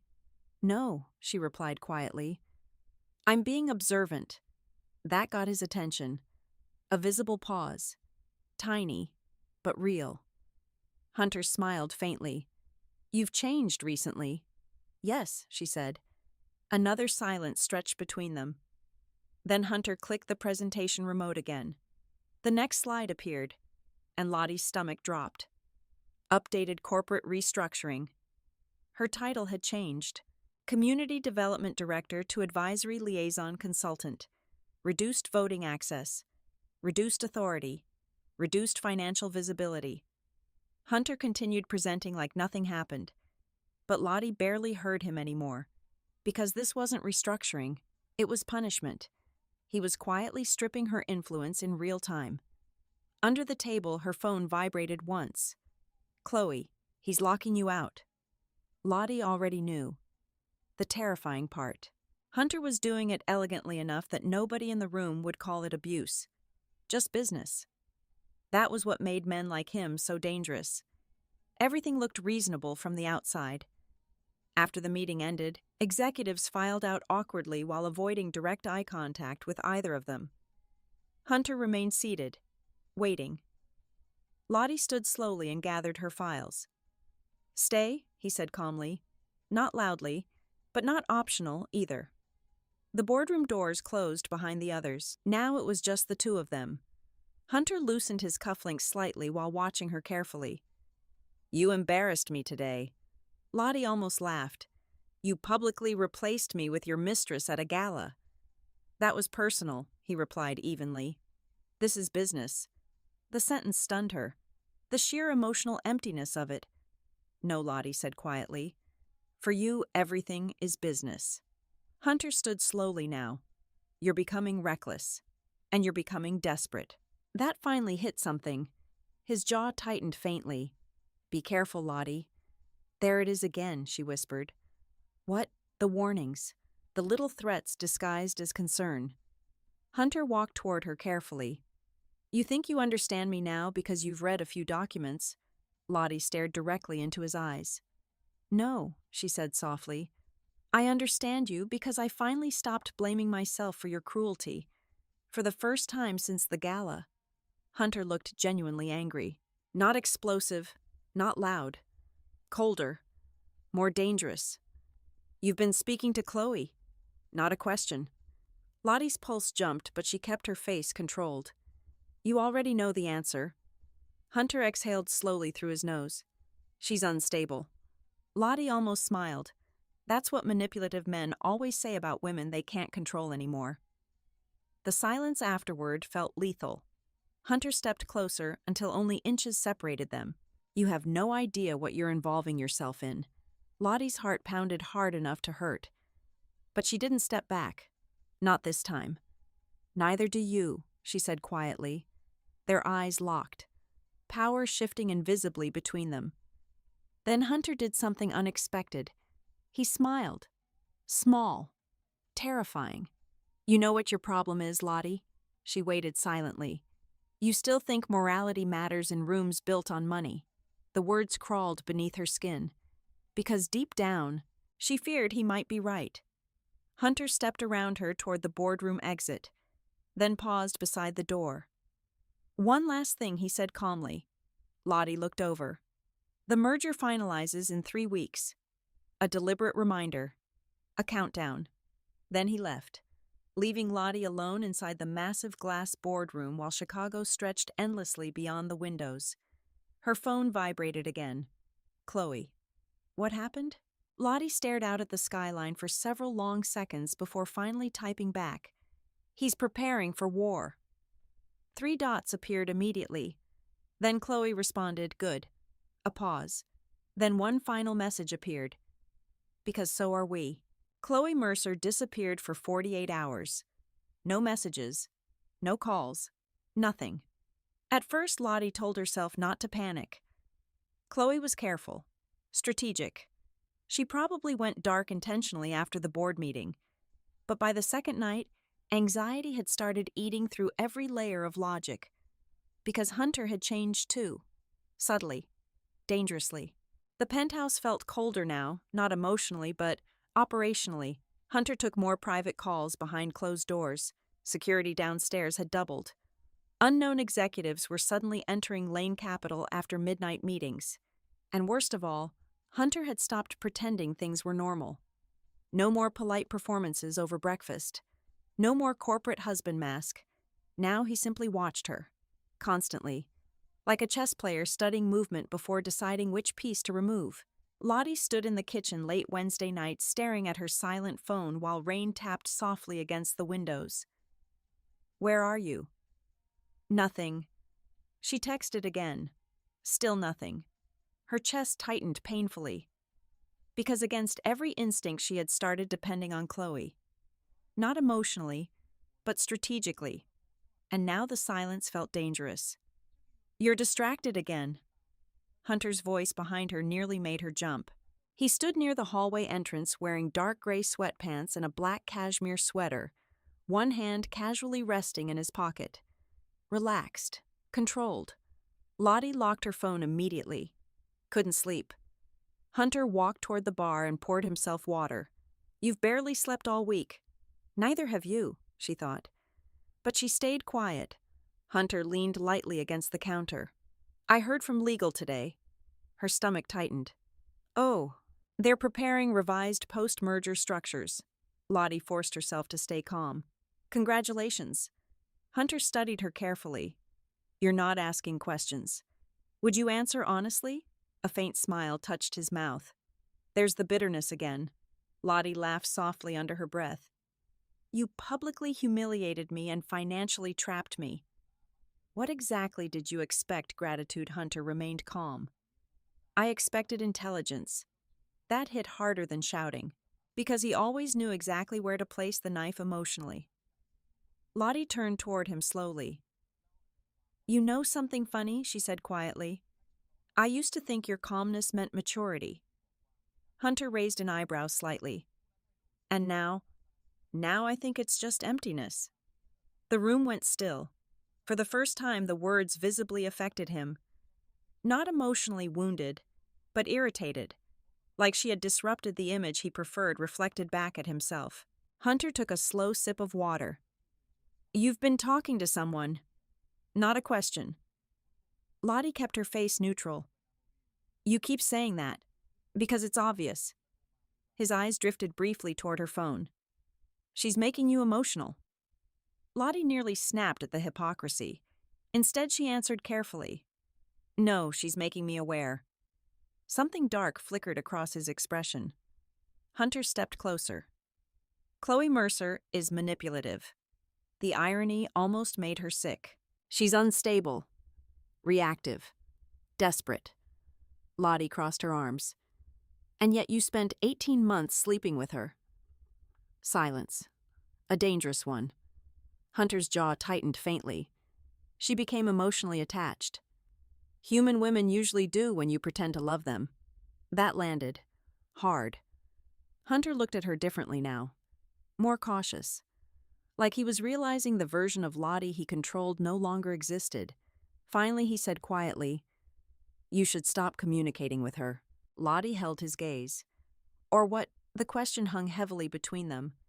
Hunter stared at her for several seconds before answering. "Or you'll become collateral damage when this collapses." Then he walked away, leaving her standing alone in the kitchen with ice slowly spreading through her chest. Because that hadn't sounded like concern. It sounded like a warning. The next morning, Chloe still hadn't responded. Lottie tried working, tried reviewing merger reports, tried pretending the panic growing inside her wasn't real. But everything felt wrong. At noon, Rebecca Collins called unexpectedly. "Have you spoken to Chloe Mercer recently?" Lottie immediately stood from her office chair.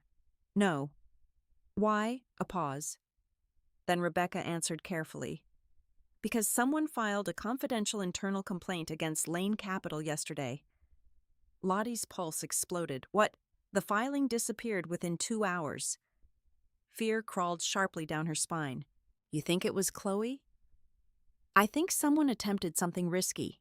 Rebecca's voice lowered. "And I think Hunter found out." The line went silent. Lottie suddenly couldn't breathe properly. After ending the call, she immediately texted Chloe again. No response. Then suddenly a message appeared. Finally. But only 3 words. "Don't contact me." Lottie stared at the screen in disbelief. Another message followed instantly. "It's not safe." Her heartbeat pounded violently now. She called immediately. Straight to voicemail. Again. Voicemail. Again. Nothing. Lottie grabbed her coat and keys without thinking. Chloe's apartment overlooked the river from a luxury high-rise downtown. When Lottie arrived, the lobby concierge hesitated awkwardly. "Ms. Mercer hasn't accepted visitors today." "I didn't ask if she accepted them," Lottie snapped. The man shifted nervously. "She instructed staff specifically." That stopped her. Specifically, something felt horribly wrong. Then she noticed it. Across the street, a black SUV parked beside the curb. 2 men inside. Watching the building, Lottie's stomach dropped instantly. Lane Capital Security. Hunter. Fear surged through her body. She stepped back toward the elevator, slowly pretending not to notice. Her phone vibrated. Unknown number. She answered immediately. Lottie Chloe whispered urgently. Relief crashed through her so fast it hurt. "Where are you?" "I can't explain right now." "What happened?" A shaky breath on the other end. Then, "He knows." The words froze her blood. "What do you mean, he knows not everything?" Chloe said quickly. "But enough." Lottie lowered her voice instinctively. "Are you safe?" Silence. "Too long." Finally Chloe answered. "For the moment."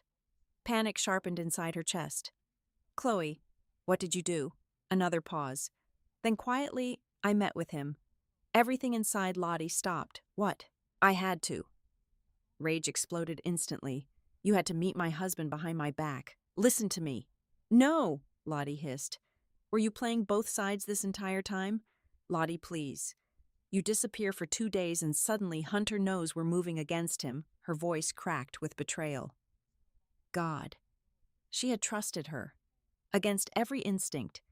Against every humiliation. And now this. "I was protecting us," Chloe said desperately. "By meeting him, yes. You expect me to believe that I don't expect anything anymore." The pain in Chloe's voice almost sounded real. Almost. But right now, Lottie couldn't separate truth from manipulation anymore. That was what Hunter had done to all of them. Destroyed certainty itself. "You know what's pathetic?" Lottie whispered bitterly. "I actually started believing you were different from him." Silence answered her. Then Chloe spoke quietly. "Hunter's preparing something bigger than the merger." Lottie closed her eyes angrily. "I don't care." "You should." "I said I don't care." "Lottie, no." Her voice hardened completely now. "You don't get to betray me and still pretend we're allies." The silence afterward felt heartbreaking. Then Chloe said softly, "I had no choice." Lottie laughed bitterly. That's exactly what people say before they destroy you. And she hung up. Her hands shook violently afterward. Inside the lobby, the elevator doors reflected a woman she barely recognized anymore. Angrier, colder, more alone. Outside, the black SUV still waited across the street. Watching, monitoring. Hunter always knew how to create pressure without touching anyone directly. Lottie suddenly realized something terrifying. Maybe Chloe had been telling the truth. Or maybe she had just become another woman willing to survive by sacrificing someone else. Either way, Lottie no longer knew who she could trust. As she stepped back outside into the freezing Chicago wind, her phone vibrated one final time. A message from Chloe. Only one sentence. Don't trust appearances. Trust timing. For 3 days, Lottie Lane moved through life like someone walking across thin ice. Carefully, quietly, waiting for something beneath her to crack. She stopped responding to Chloe's messages entirely. Not because she wasn't tempted, because she was afraid of wanting to believe her again. That was the worst part of betrayal, not the lies themselves, but the damage they did to your ability to recognize truth afterward. And Hunter seemed calmer than ever, which terrified her. He became almost gentle again, asking if she wanted coffee in the mornings, sending assistants to handle errands for her, even touching the small of her back during public events with that same polished affection he used to perform so naturally. Except now, Lottie saw it clearly. None of it was intimacy. It was surveillance disguised as care. Friday night, they attended a private fundraiser at the Blackstone Hotel downtown. Crystal chandeliers glowed above wealthy donors, while string musicians played softly near the ballroom staircase. Lottie wore silver silk and diamonds, armor disguised as elegance. Hunter stood beside her greeting investors with perfect composure, one hand resting lightly against her waist. To everyone else, they still looked like America's ideal power couple. That illusion made her skin crawl. "You're quiet tonight," Hunter murmured beside her while smiling at a hedge fund executive across the room. "I'm thinking. Dangerous habit lately." She glanced at him sharply. Hunter's smile remained flawless for the surrounding guests, but his eyes, cold, monitoring, always monitoring. Before Lottie could respond, another voice entered smoothly behind them. Hunter. Her blood froze instantly. "Chloe." Lottie turned slowly, and there she was. Black dress, hair pulled elegantly back, calm expression, like nothing had shattered between them 3 nights earlier. Hunter looked genuinely pleased to see her. That hurt more than it should have. "Chloe," he said warmly, "you made it. Made it. Like she belonged here. Like she always had." Lottie felt humiliation burn sharply through her chest all over again. Chloe's eyes flickered toward her briefly. Something unreadable passed through them, then gone. "I almost couldn't," Chloe replied smoothly. "But you said this meeting was important." Meeting. Not date. Not affair. Meeting. Lottie noticed the wording immediately. Hunter handed Chloe a champagne glass from a passing tray. "You know Lottie, of course." The sentence sounded almost mocking. Chloe held Lottie's gaze carefully. "Yes," she said softly. "We've become quite familiar recently." Hunter's eyes sharpened slightly at that. Tiny reaction. But Lottie caught it. Good. Let him wonder. The 3 of them stood together beneath golden ballroom lights like some beautifully toxic performance nobody else understood. Hunter looked between them calmly. "I'm glad the tension seems reduced." Lottie almost laughed. Reduced after he destroyed both their lives. "You always preferred emotionally cooperative environments," she replied coolly. Hunter smiled faintly. "And you always were intelligent enough to adapt." The manipulation beneath the compliment made her sick. Chloe took a slow sip of champagne before speaking carefully. Hunter, the board, requested revised infrastructure summaries before Monday. Straight to business. Lottie frowned slightly. Was this real or performance? Hunter nodded. "I'll send them tonight." Then his hand brushed briefly against Chloe's wrist. Small, subtle, but intimate enough to twist something painful inside Lottie. because no matter how much she hated him now, seeing another woman occupy the emotional space she once begged for still hurt. Hunter turned toward a nearby investor approaching the group. "Excuse me a moment." Then he walked away. The second he disappeared into the crowd, the air between the two women changed instantly. "What are you doing here?" Lottie hissed quietly. Chloe kept her expression neutral for appearances. "Playing the role he expects. You disappeared for days." "I know. You met with him behind my back." "Yes." The honesty made Lottie angrier somehow. "You betrayed me." Finally, Chloe looked directly at her. "No," she said quietly. "I protected the operation." Lottie stared coldly. "You don't get to talk like we're still allies." Chloe's jaw tightened faintly. "I needed him to trust me again." By sleeping with him, the words came out harsher than intended. Pain flashed briefly across Chloe's face, then disappeared. "You think this is easy for me? I think you always survive by attaching yourself to power." That one landed. Hard. Chloe looked away briefly toward the ballroom crowd. "You sound hurt." "I am hurt." "Good," Chloe whispered. "That means you still care enough to fight." Lottie stared at her in disbelief. "You vanished, Chloe." Hunter suddenly tightened security everywhere. "Then you reappear on his arm at a fundraiser." Her voice lowered dangerously. How exactly am I supposed to interpret that Chloe stepped slightly closer? By remembering timing matters more than appearances. The exact phrase from the text message. Lottie's chest tightened. Before she could respond, Hunter returned. Immediately, Chloe shifted back into composure. God, she was good at this. Too good. Hunter looked between them carefully. "Everything all right?" Lottie forced a smile so sharp it almost hurt. "Perfect." Hunter studied her for half a second too long. Then another executive interrupted, pulling him briefly away again. The moment he left, Chloe moved fast. She slipped something into Lottie's hand beneath the tablecloth beside them. A key card. Lane Capital Executive Clearance. Level 7 Access. Lottie's pulse jumped instantly. Chloe spoke without looking at her. "Sunday night, 11 p.m. What is this, the final decision room?" Lottie froze. Hunter had mentioned it before. The place where the merger would officially finalize. "You're insane," Lottie whispered. Chloe's expression remained perfectly calm for anyone watching. "No," she said softly. "I'm inside his trust circle now." The sentence hit differently. Not betrayal, strategy. Suddenly pieces started aligning inside Lottie's mind. The disappearance, the meeting, the public appearance tonight. Hunter trusted Chloe again, which meant Chloe had access. And access was power. Lottie looked at her carefully.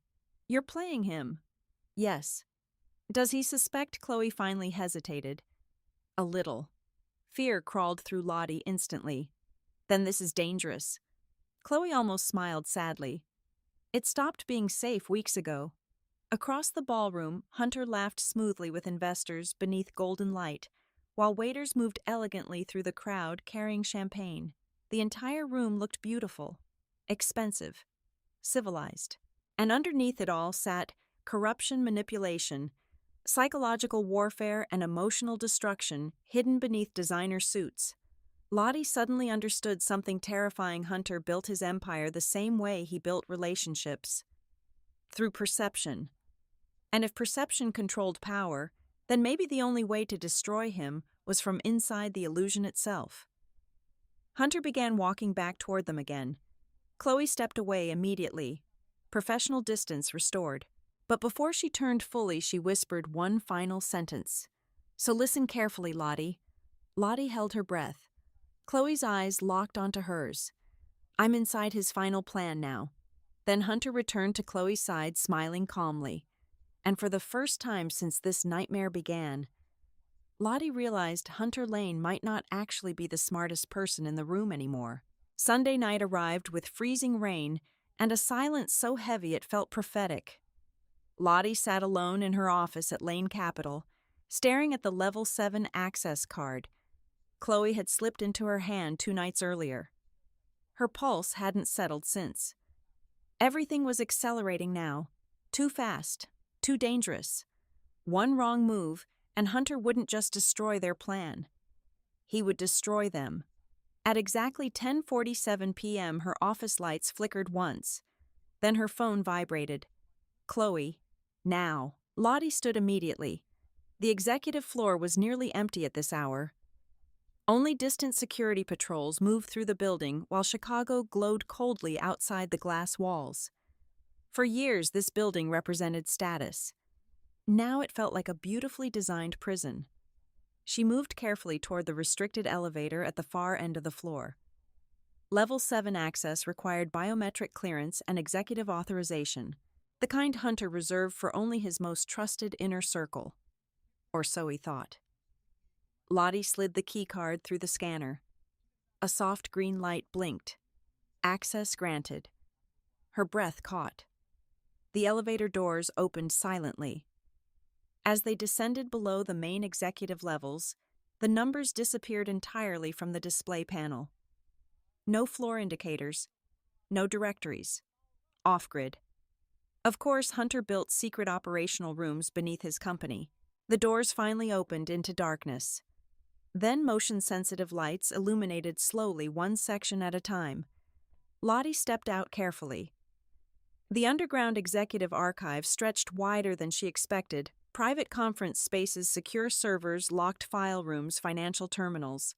A hidden empire beneath the public one, and standing near the center table beneath pale overhead light. Chloe, you made it. Lottie exhaled shakily. Barely. Chloe looked exhausted. Dark circles shadowed beneath her eyes, and tension sat visibly in her posture now. The performance she wore around Hunter had cracks tonight. What's happening? Lottie asked quietly. Chloe didn't answer immediately. Instead, she opened a secure laptop sitting on the table. Documents filled the screen instantly. Financial transfers, merger schedules, confidential board authorizations, and one large file labeled Anniversary Gala, Final Structure Consolidation. Lottie frowned. What's this? Chloe looked at her carefully. Hunter's anniversary gala next Friday. The company celebration. Chloe nodded. He's using the event to finalize the Mercer Ridge merger publicly. Lottie's stomach tightened.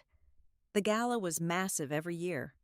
Politicians, investors, media, federal development partners, the entire corporate elite ecosystem in one room. He wants witnesses, Lottie whispered. Yes, Chloe replied, because public celebration stabilizes investor confidence before the final asset transfers. Lottie stared at the documents. So once the gala happens, your remaining independent holdings disappear into Lane Capital permanently. The room felt suddenly colder. Lottie leaned against the edge of the table. This entire marriage was timed. Chloe didn't disagree. Hunter thinks in phases, relationships included. God. The emotional brutality of that realization still hadn't stopped hurting. Chloe opened another file. This is more important. Lottie stepped closer. A detailed internal report appeared across the screen. Evidence, everything. Offshore laundering, federal contract manipulation, psychological evaluations, shell company structures. Enough corruption to destroy not only Hunter, but the entire executive structure protecting him. Lottie stared silently. This is the full exposure package. Almost, Chloe hesitated. There's one final authorization key still locked under Hunter's executive credentials. Fear crept into Lottie's chest immediately. What happens if we can't access it? Chloe's expression darkened. Then the evidence remains fragmented, meaning plausible deniability, meaning Hunter could survive it. No, Lottie couldn't let that happen. Not after everything. Not after the women he'd already broken. She looked at Chloe carefully. How do we get the key? Chloe's eyes met hers slowly. He has to unlock it himself. Silence. Then realization hit. At the gala. Yes. The plan settled heavily between them. Public exposure. live, in front of everyone Hunter valued most. The exact kind of humiliation he once weaponized against others. Lottie should have felt satisfaction. Instead, she felt exhausted.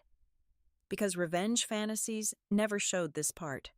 The grief, the fear, the emotional cost of becoming someone willing to destroy another human being publicly, even when they deserved it.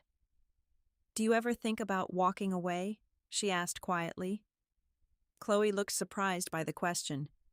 "Sometimes." And a sad smile touched Chloe's mouth.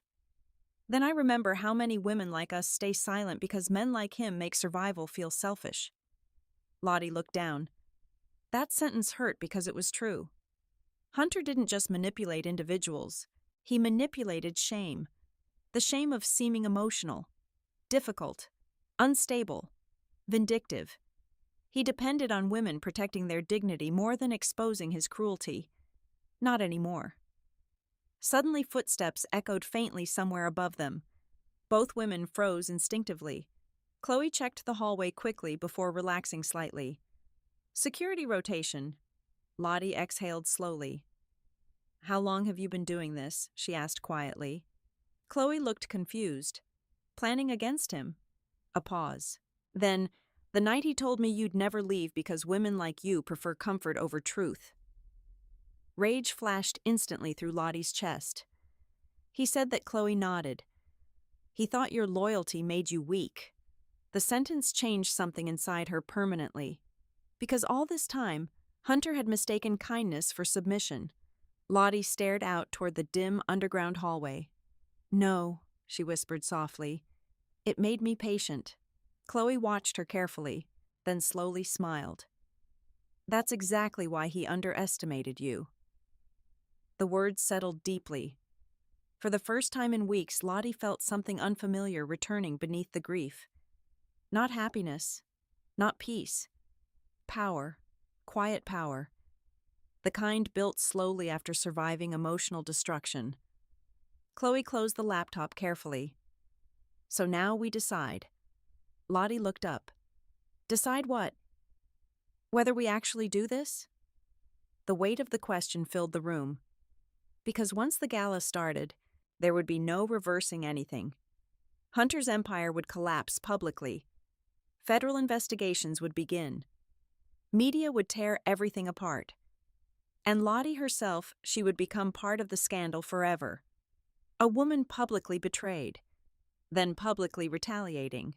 America loved stories like that until the woman became too powerful. "Are you scared?"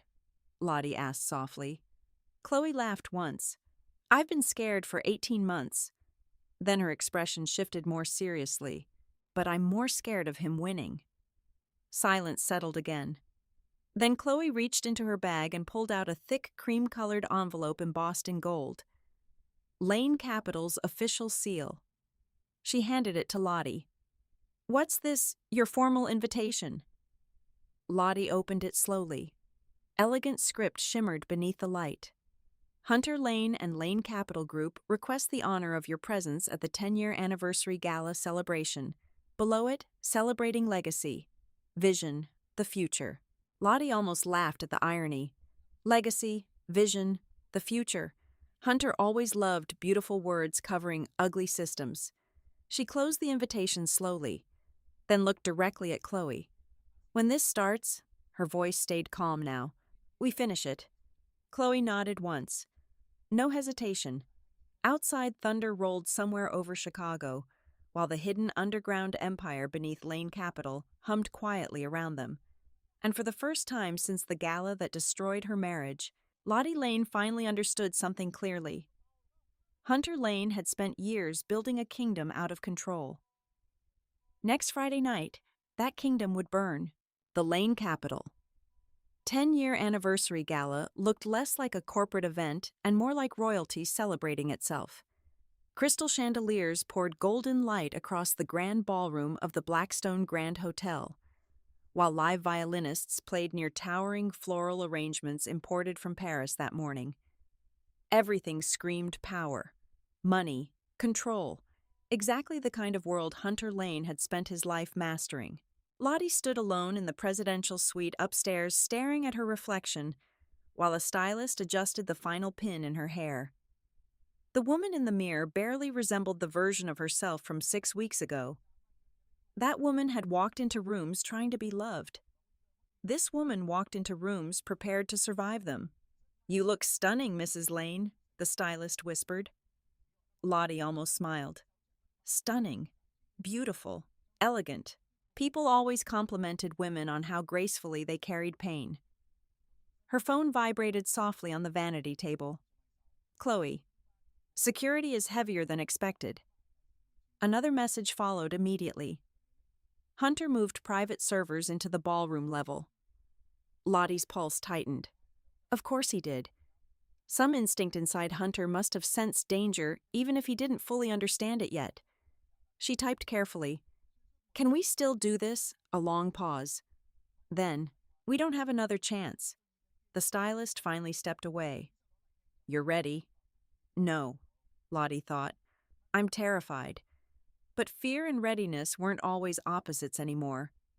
Downstairs, the ballroom had already filled with investors, politicians, developers, media executives, and Chicago's wealthiest elite. Hunter's world. The same people who applauded men like him while quietly calling women like Lottie too emotional whenever they finally broke under manipulation. As the elevator descended, Lottie inhaled slowly. Tonight wasn't just about exposing fraud anymore. Tonight was about reclaiming reality. The doors opened. Instantly, cameras flashed. "Mrs. Lane, you look incredible tonight. How are you and Hunter doing after recent rumors?" Lottie smiled smoothly through the chaos, while security guided her inside. "Performance. Everything about this world was performance." Then she saw him. Hunter stood near the center staircase in a black tuxedo surrounded by executives and political donors, effortlessly commanding the room like he belonged above everyone in it. And somehow, he looked happier than she'd seen him in years. That unsettled her deeply. Hunter noticed her immediately. His expression softened into public warmth as he crossed the ballroom toward her. There she is. His hand rested lightly against her waist as cameras flashed around them. Anyone watching would think they were deeply in love. "Smile," Hunter murmured quietly against her ear. Lottie did. Not for him, for survival. "You're late," he said smoothly. "I wanted to make an entrance." Hunter's eyes lingered on her face. "Searching. Always searching now." "You've changed," he said quietly. Lottie held his gaze calmly. "So have you." A faint smile touched his mouth. "No," Hunter replied softly. "I've just stopped pretending." The sentence slid beneath her skin. Before she could answer, applause erupted across the ballroom as Lane Capital executives moved toward the stage area. The gala was beginning. Hunter guided Lottie toward the front tables reserved for executive leadership, and then she saw Chloe, across the ballroom, wearing deep emerald silk, hair swept elegantly over one shoulder. Calm, controlled, dangerous. No sign passed between them publicly. But Lottie noticed it anyway. The tiny shift in Chloe's expression. Ready. A massive screen illuminated behind the stage with Lane Capital's anniversary branding, while guests settled into their seats. Legacy. Innovation. Vision. Lottie almost laughed at the hypocrisy. Hunter stepped onto the stage to applause. Of course he did. Men like Hunter always thrived in rooms built around admiration. He adjusted the microphone smoothly. 10 years ago, he began confidently Lane Capital was just an ambitious idea shared between a few determined people. The audience listened carefully. Mesmerized, Lottie watched him differently now. Not as a husband, as a strategist. Every word measured, every pause intentional. He spoke about rebuilding communities, economic opportunity, ethical expansion. And the terrifying thing, he sounded sincere. That was Hunter's real gift. Not intelligence, conviction. He believed his own performance deeply enough that others did too.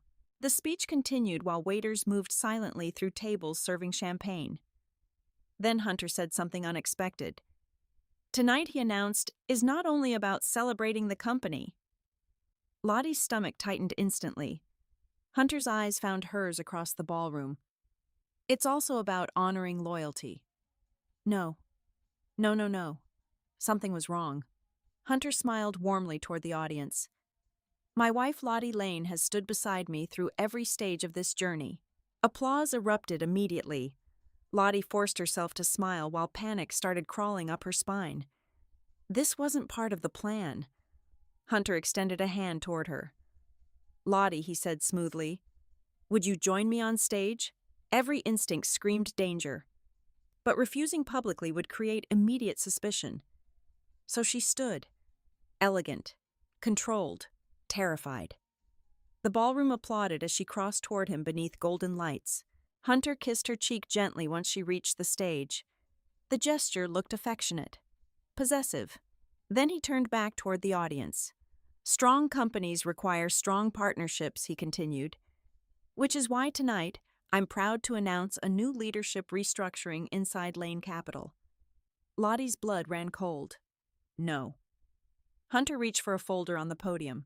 Effective immediately, he announced smoothly, Lottie Lane will assume a permanent executive partnership position overseeing the Mercer Ridge Expansion Initiative. The room exploded into applause, but Lottie couldn't breathe, because she understood instantly what this really was. A trap. Public integration. If she accepted on stage the merger structures finalized emotionally and politically in front of witnesses, Hunter wasn't celebrating her. He was locking her in permanently. She looked toward Chloe across the ballroom, and for the first time all night, Chloe looked afraid. Hunter handed Lottie the executive folder with a calm smile. Say something, he whispered softly. Cameras flashed everywhere. Investors watched expectantly. The entire room waited. Lottie stared down at the documents in her hands. Official partnership authorization. Final integration clauses. Hunter had moved faster than they anticipated. He suspected enough to accelerate the trap, and suddenly, she realized something horrifying. Hunter knew tonight wasn't a celebration. He just didn't know exactly where the attack was coming from yet. Hunter leaned slightly closer beside her, while applause slowly faded. You look nervous, he murmured quietly. Lottie forced herself to meet his eyes, and what she saw there made her pulse spike violently. Not confidence, awareness. Hunter smiled calmly beneath the ballroom lights. I know something's coming, he whispered. Then he turned back toward the audience still applauding around them. And for the first time since this war began, Lottie realized Hunter Lane had finally started hunting back. The ballroom waited for Lottie to speak. Hundreds of eyes fixed on her beneath gold chandelier light while cameras flashed across the stage. Hunter stood beside her, smiling calmly, one hand resting lightly against the small of her back like a husband proudly presenting his wife. But Lottie understood the truth now. This wasn't affection. It was pressure, a public cage built in real time. She looked down at the executive folder in her hands, then slowly closed it. The applause faded into curious silence. Hunter's smile barely shifted, but she felt it immediately, the tension beneath it. Lottie, he prompted smoothly into the microphone. Every instinct screamed to stay careful, to survive quietly, to avoid detonating her entire life in front of Chicago's elite. Then she looked out across the ballroom. Politicians, executives, investors, people who applauded powerful men while privately watching women drown beside them. And suddenly, she was done surviving politely. Lottie stepped toward the microphone. You know, she said softly, for a long time I believed strong marriages were built on honesty. The room quieted further. Hunter remained perfectly still beside her. But I've learned something recently. Her pulse pounded violently now. Across the ballroom, Chloe stood near the rear control station watching carefully, waiting. Hunter's eyes settled onto Lottie fully. Dangerous, focused. Sometimes Lottie continued calmly. People don't build partnerships. A pause. They build prisons. The ballroom shifted instantly. Tiny movements. Confused glances. Hunter smiled faintly beside her. Still performing. Still trying to control the room. My wife has always appreciated dramatic metaphors, he said lightly, earning scattered nervous laughter. But Lottie didn't step back this time. No, she said quietly. I've just finally learned to call things by their real names. Hunter's jaw tightened slightly. Small. Almost invisible. But real. Good. The giant presentation screen behind them suddenly flickered once. Then again. Hunter noticed immediately. So did Chloe. Time. The ballroom lights dimmed briefly before stabilizing. Hunter leaned closer toward Lottie without losing his smile. What did you do? His voice stayed calm. But underneath it, panic. Tiny. Controlled. But there. Lottie met his eyes steadily. The truth. Then the screen behind them changed. Lane Capital branding vanished instantly. Gasps rippled across the ballroom. Financial ledgers appeared instead.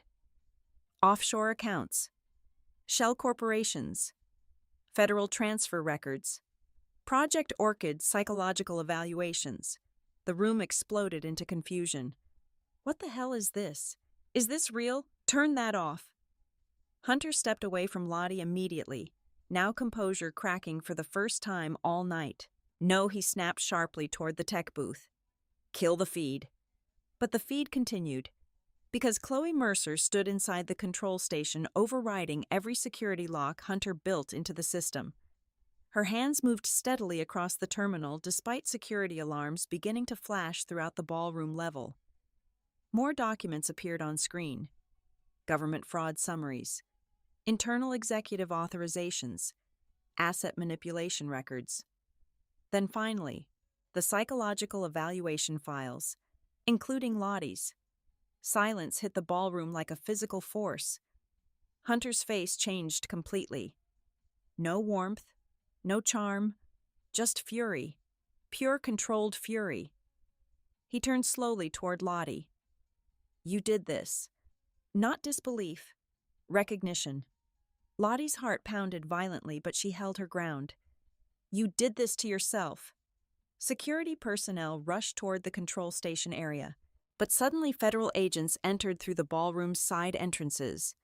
FBI, Treasury investigators, multiple agencies. Someone screamed.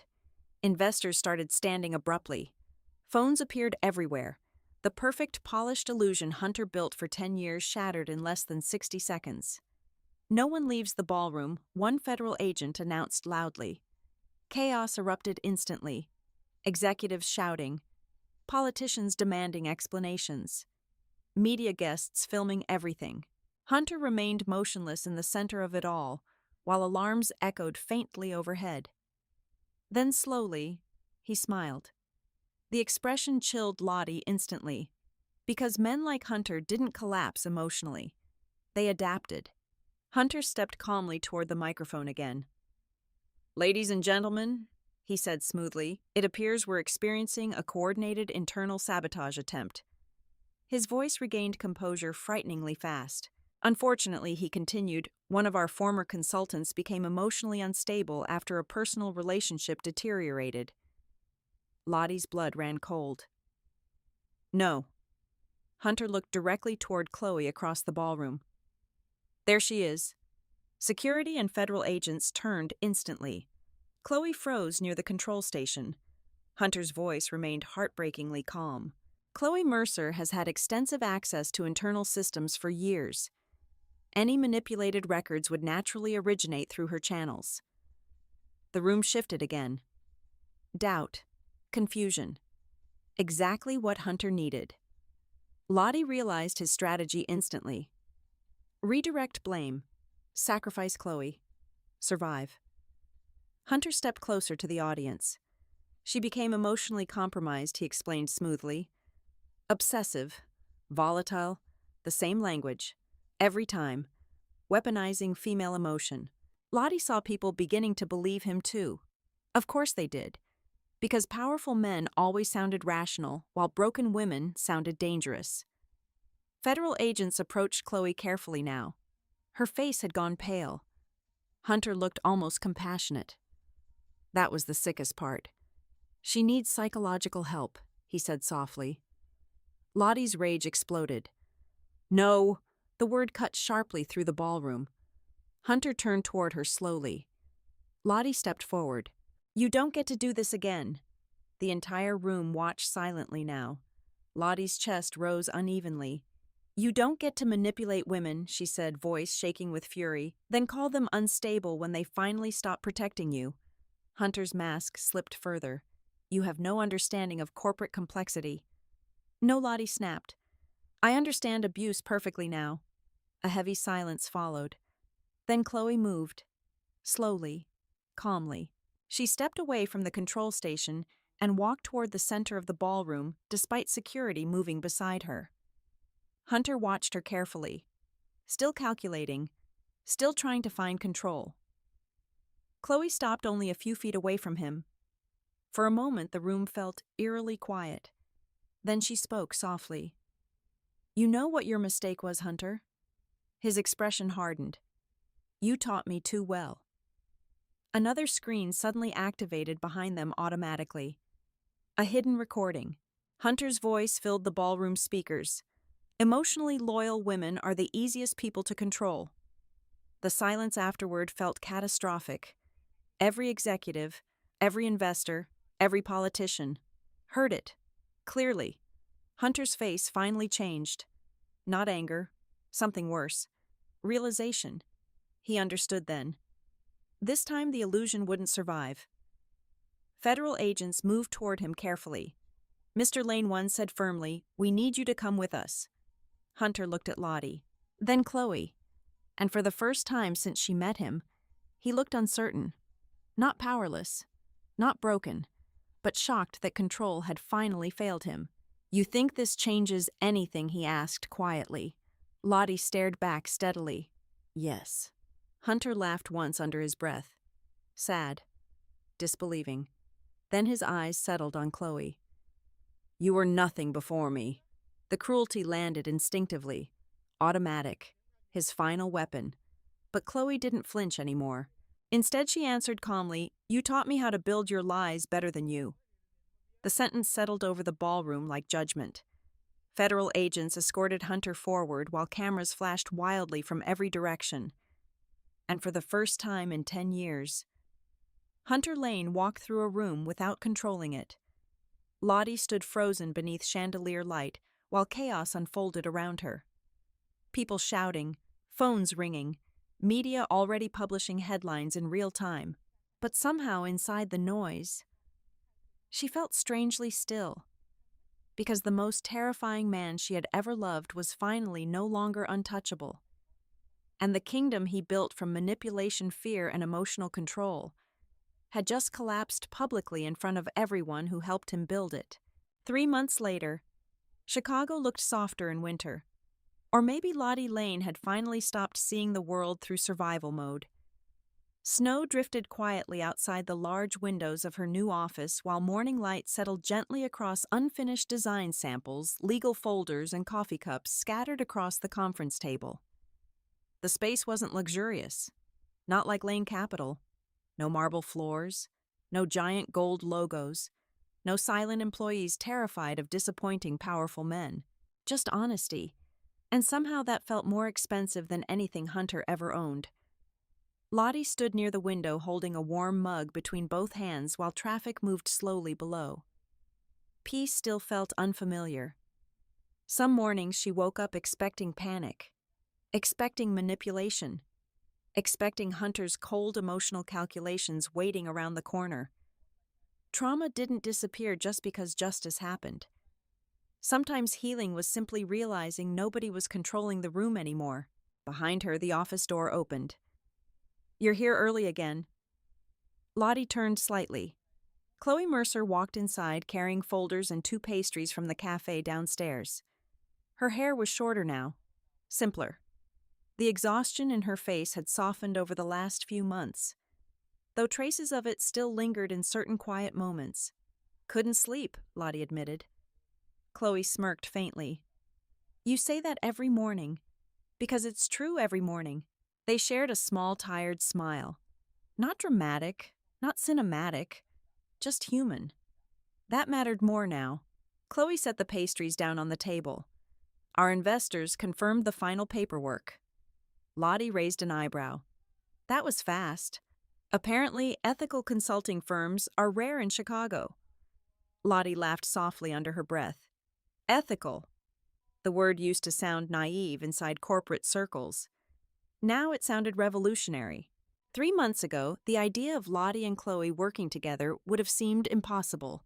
The betrayed wife, the mistress, two women positioned intentionally against each other by the same man. And yet somehow, after surviving the same emotional destruction, they understood each other more honestly than most people ever would. Not because the pain disappeared, because the illusion did. Lane Mercer. Strategies officially launched 2 weeks earlier, a consulting firm focused on ethical redevelopment projects and corporate transparency oversight. No hidden shell companies, no psychological manipulation, no performance-driven morality. Just business without emotional violence hidden underneath it. Turns out, investors exhausted by corruption were surprisingly interested. Funny how truth became valuable again once powerful men stopped controlling it. Lottie sat at the conference table while Chloe reviewed project proposals. For a moment, silence settled comfortably between them. Then Chloe spoke quietly. Hunter accepted the plea deal yesterday. Lottie's chest tightened slightly despite herself. Rebecca told me. Another pause. He'll probably serve 7 years. Lottie stared down at her coffee. 7 years. The man who once controlled entire rooms with a glance now lived inside a federal detention facility waiting for sentencing hearings. And somehow, it still didn't feel satisfying the way revenge stories promised. Because no punishment could return the years she spent believing she wasn't enough. No prison sentence erased emotional damage. Chloe watched her carefully. You okay? Lottie considered lying. Instead, she answered honestly. I don't miss him anymore. Chloe stayed quiet. But sometimes Lottie admitted softly, I miss the version of him I thought existed. That truth still hurt. Not the real Hunter. The imaginary one, the man she kept trying to earn love from. Chloe nodded slowly. I know. Of course she did. The media frenzy surrounding the scandal had finally begun fading after weeks of non-stop headlines. The fall of Hunter Lane. Corporate power couple collapses in fraud scandal. Mistress turned whistleblower exposes billion-dollar empire. The internet loved reducing complicated pain into catchy narratives. But nobody saw the aftermath. The therapy appointments, the nightmares, the panic when unknown numbers called their phones, the humiliation of rebuilding identity after emotional control. Healing wasn't cinematic. It was repetitive, quiet, brutally honest. Chloe opened another file slowly. There's one more thing. Lottie looked up. Rebecca finalized the divorce settlement. A strange silence followed. For years, that sentence would have shattered her emotionally. Now it mostly felt like closing a door after surviving a fire. What happens to the penthouse? Lottie asked. You keep it. Lottie laughed softly. I don't want it. Chloe looked surprised. That place feels haunted. And it did. Every room filled with performances pretending to be marriage. Every hallway carrying memories of loneliness disguised as luxury. No. She didn't want expensive prisons anymore. Lottie stood again and walked toward the window. Snow continued falling steadily over Chicago. Peacefully. I used to think being chosen meant being loved, she said quietly. Chloe leaned back in her chair listening. But now I think real love never requires you to disappear inside it. The words settled deeply between them. Because both women understood exactly what disappearing felt like. Hunter never loved women. He loved access, control, reflection. Lottie turned back toward Chloe. You know what scares me, I almost stayed.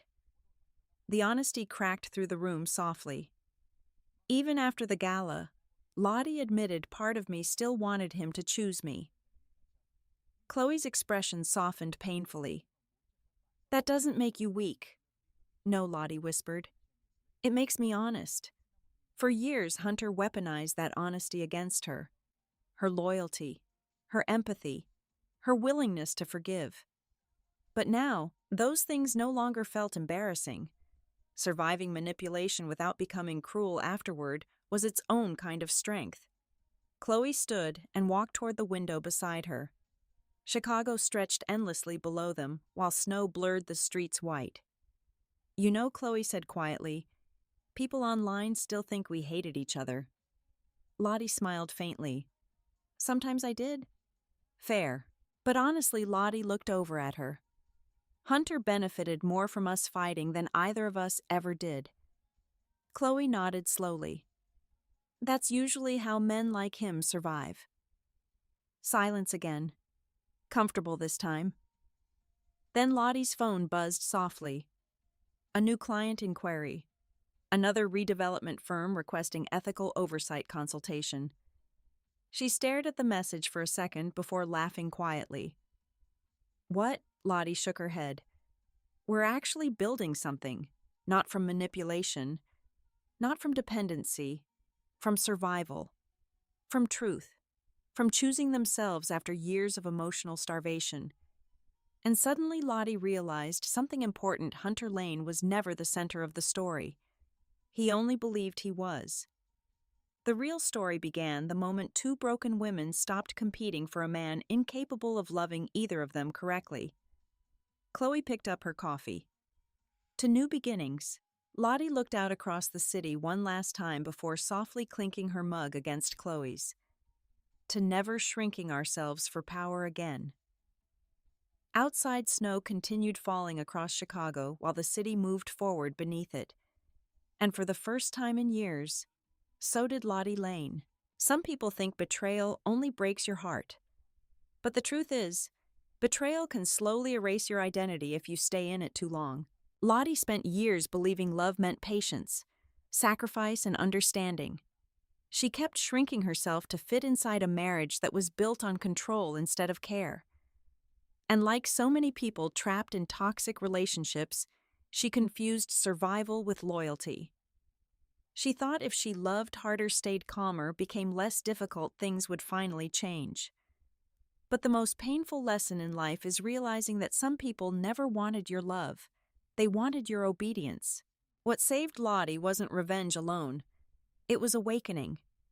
It was finally understanding that kindness does not mean weakness and loyalty should never cost your self-respect. Healing began the moment she stopped asking, "Why wasn't I enough?" and started asking, "Why did I accept less than I deserved?" And maybe that's the real message of this story. Not everyone who hurts you hates you. Some people simply love power more than they love people. And sometimes the bravest thing a person can do is walk away from the version of themselves that kept begging to be chosen.